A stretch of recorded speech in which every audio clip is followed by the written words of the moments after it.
สร้างกันวันนั้นซ้ำเขามีความหวังสั่งถึงพี่น้องน้องเดียวเขาสำเร็จเส้นในเขาเพราะว่าจัดป่านเห็นการหลายวันพอกันนั้นตั้งสัญญาเปิ้นลาเลียนหึดหน้าลาย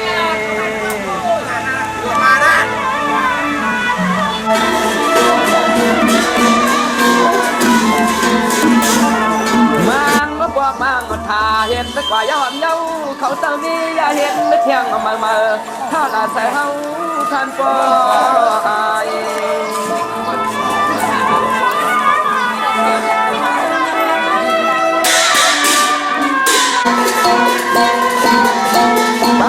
ตั้งคืนเกิดทุกตั้งนี้ตั้งนี้ว่าเฮาท่าเกินไอ้ไอ้เงาควรนึกทางเอาเหี้ยวสักตั้งยอดผ่านเมืองมันได้ผ่านมา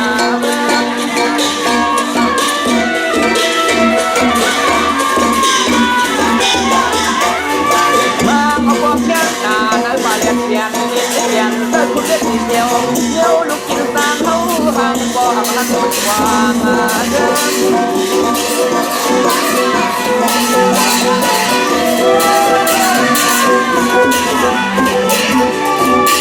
เรื่องจากบ้านตุลันพี่น้องเขาในบ้านเขาต่อผ่านยอดดูแล้วเขามีในตอนรอบผ่านยอดดูแล้วเขามีในตอนรอบในลาใน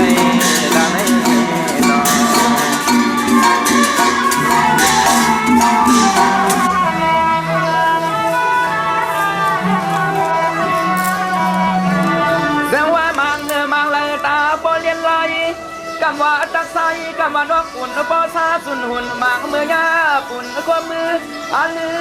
ลือไปอยู่ยามคานกระตุ้นใส่ลง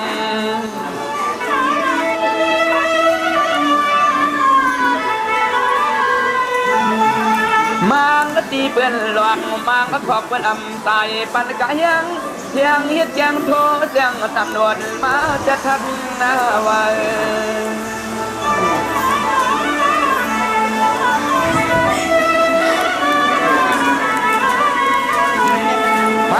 ก็เลยก็ที่อยากจะเหมือนบ้านที่ยอดมันที่นั่นสุดความมันกังเรียนเพื่อนมาตัวมาครอบครัวเมือง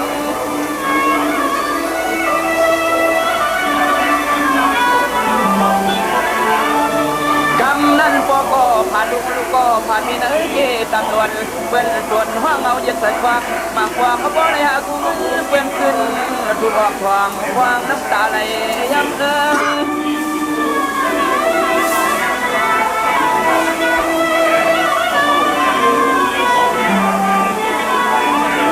เพื่อมาบวชไปอยู่มาฟังมาจ้องเลี้ยนเปลี่ยนคำเมื่อห่วงกูเขาตู้ตีนาเกยุมมายอมความไปเนียมมาเทียบตัวมาห้องห้ามเทียบหิมข้างเบียงหลวงความไปเนียมเทียบตัวมาห้องห้ามเทียบหิมข้างเบียงหลวงมันนั่นเกินนอเขาอ่านไปเขาเลยคันน่ะทำอยู่ซาซินเลยบำรุงอะไรขาดวันอย่างนึงมันนั้นเป็นเส้นไหนที่นะมังก็บอกดำหนาวก็มังป่านก็บอกกันเพราะวันคือวันหน้าป่าก็บอกโยเตะฮัดโขมยังเป็นสั่นหลอมมายังมาเป็นสิที่ยอมมาก็ต้องไล่ปองเท้านั้นพอเลยลืมก็สึกโคตรพวงเลย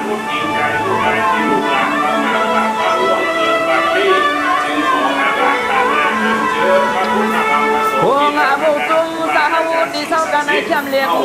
เพิ่มเดินนำเนื้อไทย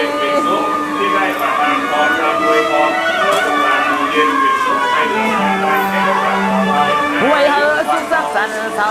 บางก็เผาเมานั่งซ่องเวียนร้องเสียงให้ตั้งไม่ต่างกับว่าปันเป็นยอมมาใจพุทธังปสิทิเวธัมมังปสิทิเวสังฆังปสิทิเวพุทโธโลกัสสะนะโมโลกัสสะสังโฆโลกัสสะพุทธังปสิทิเวธัมมังปสิทิเวสังฆังปสิทิเวสังฆังปสิทิเวพุทโธโลกัสสะบางปอเลยหมวกเสือโตเสียกองมัตยุมนาบางปอเลยหมวกเสือโตเสียกองมัตยุมนาโปเปิลโพแดงมันตำรวจซ้อมในนอ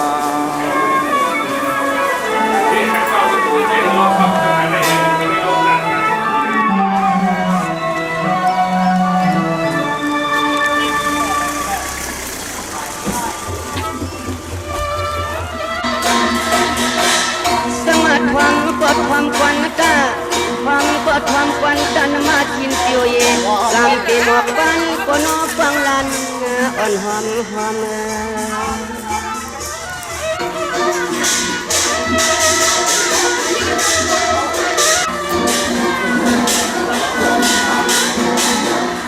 มินิน้องก็คนว่ากูถามคนมาเดี๋ยวน้องพี่เขาก็พยายามยาก็ตาใกล้คุยลอง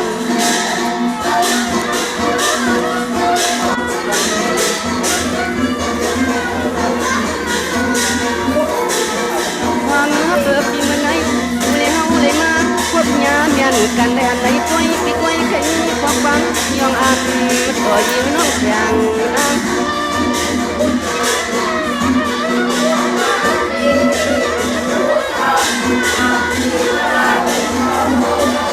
มีเดียมีเดียดเมียงเชียงอันโคตรน้องความน้ำอัดความนาใส่ปีป้าป้ามีข้อความมาวันน้องตัวความคิดมาหมายพัง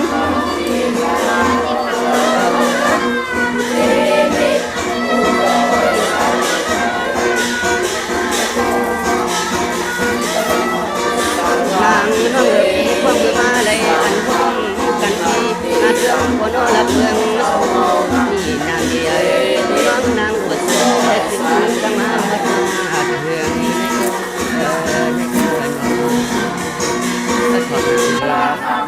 สังฆมัตุโนพันเตสังเกปนาเทนะ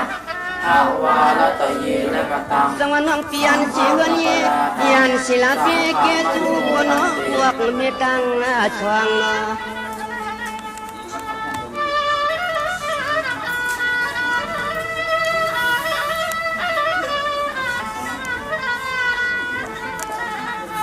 ควางวัดปัดในสิเลคำโดสังเลนางมา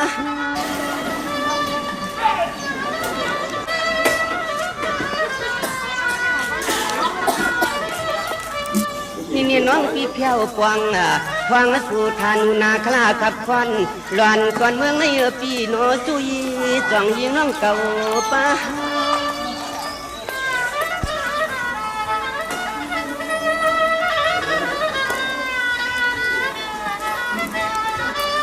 พายอดลำกว่านอจำจริงหักยิงเปียนอยันหลอดปอดตอนเครื่องหลับเมืองในเชียวสิคลองสิขากางยาวันเสียงน้องนางรถเพอายันใจเสปั๊มมากวางมาไกลนอ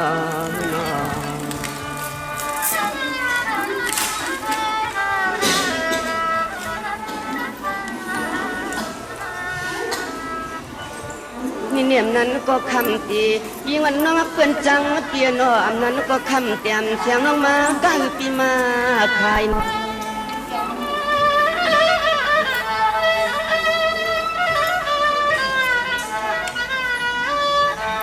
สายเลยหันหบกันยองปีมีข้อความตักหู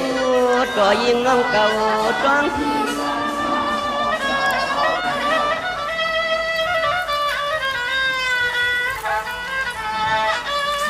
นี่พี่ก็จังไปเย็นเลี้ยงกาอาว่าเมียงจานโคตรน้องรักง่ายใจเพ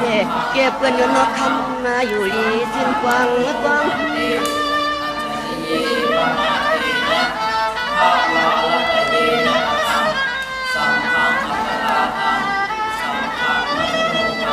หวังแต่เดี๋ยวในนางหาลีเปียนอแค้นก็คำน้องขึ้นคุ้มตอบมาเปลี่ยนปันขอความสีอ่อนวัดย้อนตึงกลางสูงมีจังไรกว่าน้องยังไงนะกำในน้องเนี่ยเตียนซ้ำเตมีตังพอความส่งตอบดีไซน์ข้าหลังทางเรียนเลยในไปถอนกำนาเดียว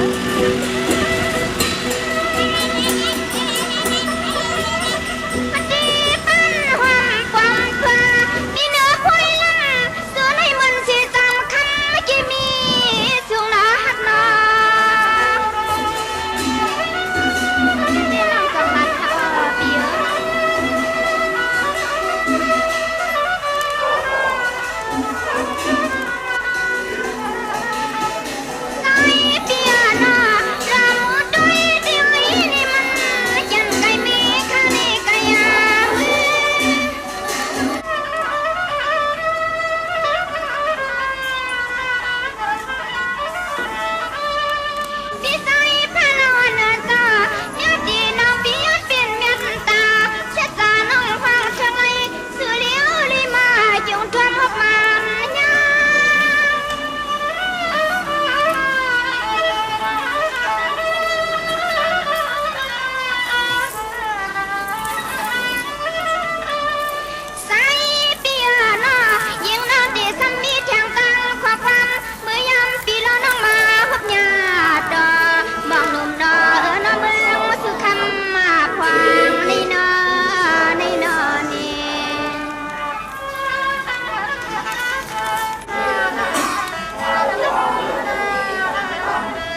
หังธรรมจาริสุปัฏฐกินังกา ยิ่ง ธรร งาม มั ดั ง ง สั นั้น จจา ไหลมาหอดเมืองสู่ขันน้ำยำนี่ใจคือลำตางกาโคกุนาในก็ยิ่งน้องอำสุนาเป็นทุกคนอยากคนหน้าผาเพียนใส่กินให้นอกันค่ะค่ะ ว่าเป็นวันที่สร้างรองตลอดจนถึงพ่อแม่พี่น้องอุบาสกอุบาสิกาคณะสัต เพีย ยา น้องไม่เข้าเปลี่ยนน้องมีคนพาเนี้ยกินกันสนกำกาพี่ใส่เพื่อนไม่ต้องทำเปียเปียเอาข้อความมากันเลยเปีย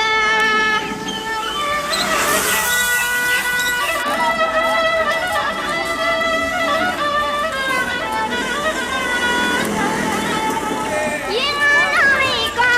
ยิ่งสัตว์ตอนเมื่อสุขขังนี้ต้องของมาเมื่อสุขขังนี้มีเจ้าเสียงลูกสวยพอดีด้วยดีอดีอา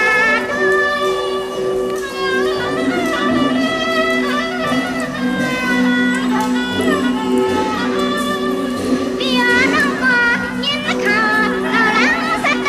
ดีค่ะยิ่งเปียที่นางว่าเมื่อสุขขังมันคนขัดกวางมา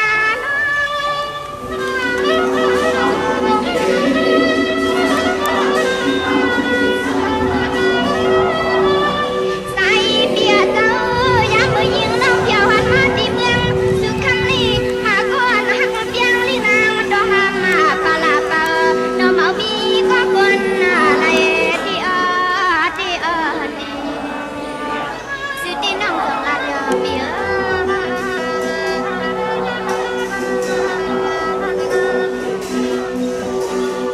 นี่นี่ปีก็ไม่แค่นั้นตานึกขอความลำสานยิ่งน่าที่ไปดังความเอาความสุข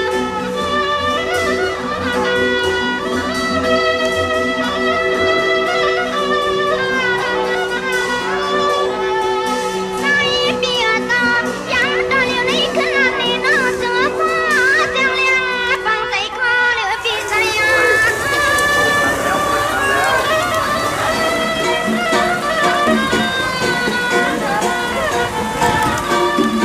เปียดังคือเมตตาเปียดังจะมาขอความริบเกี่ยวหาสักจังไม่อยู่เพียงมือวันนา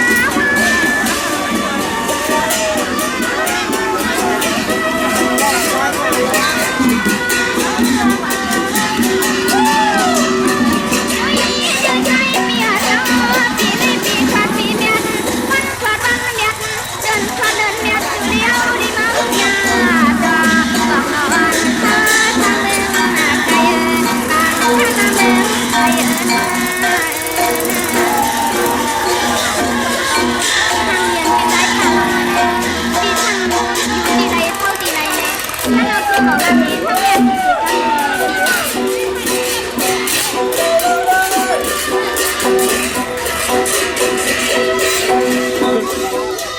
จังหวะก็ไม่ความเอฟนั้น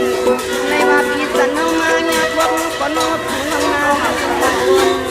เลีย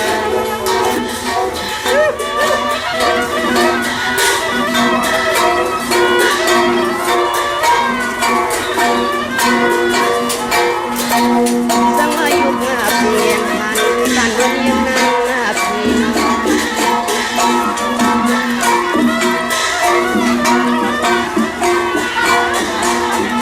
เกี่ยวกวางเมื่อถูแล้วได้มาวัดกันก็เมียนกันในใจพิธีรักเดียงเลี้ยงเชียงน้องตอง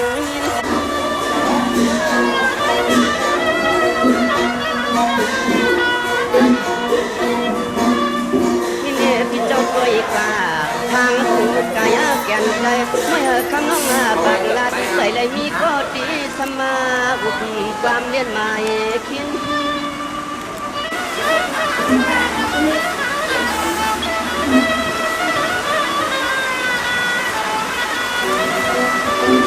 นางเมื่อมังพวกเขาที่ลุมมายาวหลายคนวานก็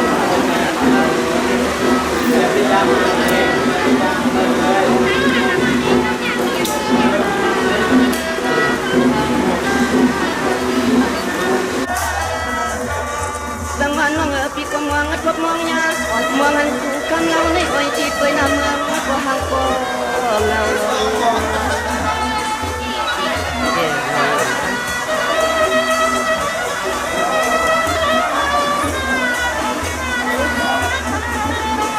เขาอะไรยินสักทางน้องเที่ยวใจเที่ยวก็ลองนัดน้องตะวันเจ้าเมืองเจ้าเมืองเจ้าเปลี่ยนเจ้าเนาะยังไงฟังที่น้องขอในคำก็มันยาในมันน้อยยา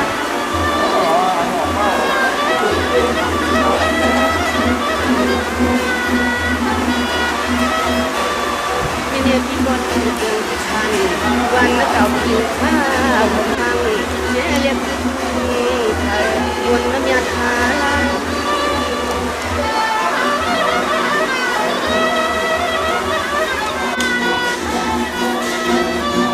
ป่าโวใจพี่ในกดมือที่บริยานรับเรื่องเรื่องตัวผ้าเสียงยาอันที่ทำให้เห็นการมาใจ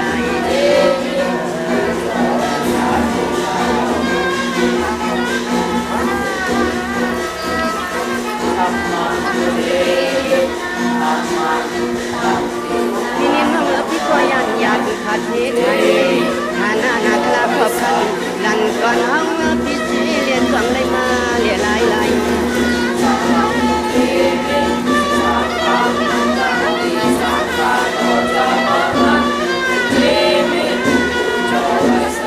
ยันรับเรื่องทุ่งเมืองที่เชียวเรื่องที่มาเลยหันหมดกันในใจพี่มีลองทนหน้าดูร้อน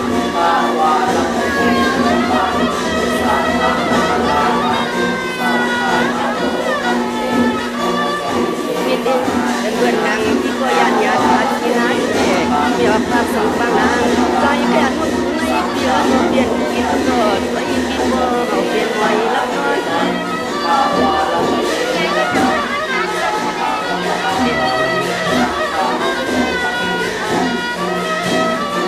เรียมมือว่ามือเชื่อที่ถึงขยันไขวัดขยาก่อนนอนละชาผู้เย็นมันไว้ปีนกระตังน้องเสียวใสปีโพเลก็ยังทำเงินกลางตะกังพี่ไหนก็ดีคนดึงลัดนี่นะได้ยินเสียง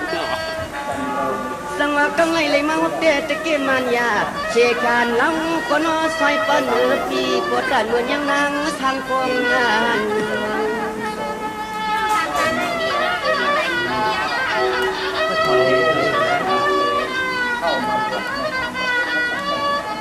เดือดเดียกว่าลองตาเลี้ยงเล่าพี่เฮาไปหือตอนร้อนนี่ย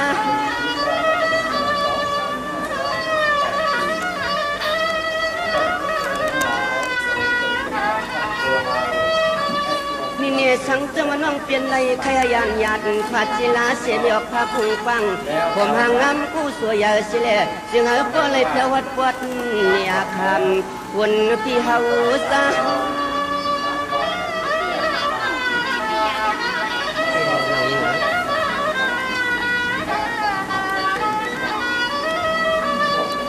ยอดลำก็นอจำจริงเรียกยิงห่างลีเปียนอจึงหาผู้ใดเมื่อพร้อมเสียงเพียงสันขอบมือน้องเชลีเล่าเล่ไว้ตะไคร้เนื้อเชลีเล่าเล่ไว้ตะไคร้เนื้อวังเตะซ้ำเปลี่ยนไรละนางเราถ้ามีศีลห้าข้อประจำตัวเราการเตือนพี่เย็นในเวลาที่น้องเทศน์ในเพื่อการเตือนยิงเนี่ยที่มีจึงในกองและทัดเลี้ยงน้องทุกคนจิตเป็นกุศลกับทั้งนั้นลองตาหันได้นำลูกต้องเลยมาทบพันเปียวเลยมาบวชเปียนั้นจมเพื่อนั้นปีซ้ายพาเรามันเนอะไม่ชอนเปียวเป็นปัจจัยของเราจะละกันเสียไม่ได้ถึงจะอยู่เมืองไทยเราก็คิดว่าเราสั่งเราเป็นปัจจัยอันดีงามถ้าเราอยู่เมืองนอกเราก็ใช้เป็นคอยสั่งลองตลอดเวลาแต่ทางเมืองไทยนี้ถ้าพวกเมืองนอกไม่ได้มาบวชเราสั่งลองแล้ว